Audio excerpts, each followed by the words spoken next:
De REK. Het wordt hield niet meer een pineholle dossier van de Frieske en Hazer politiek. De afvaloven komt hield niet meer in een min duidelijk te staan door overschriedings- en onduidelijkheden. De provincie had een dwangsom opleiding aan Omrin op lijst van verbeterings.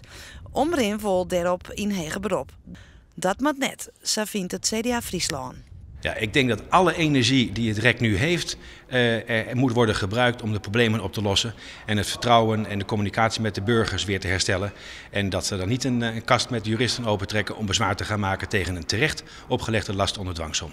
De provinciale CDA-fractie stiepert het initiatief van het CDA Haas. Die willen helpen inroepen van andere gemeentes die het aandeelhouder binnen van Omrin.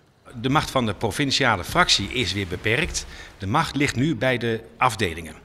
Als een gemeentefractie in de gemeenteraad voldoende steun krijgt om het BMW te vragen als aandeelhouder bij het REK de mond open te trekken, dan zal dat ook gebeuren.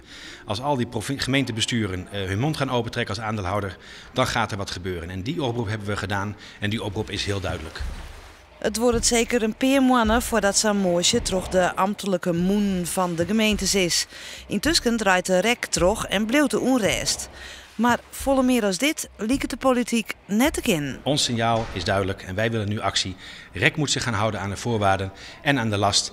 En moet vooral geen energie gaan steken in het procederen tegen die opgelegde last. Want dat is zonde van de tijd en zonde van het geld. En als ze dat wel doggen?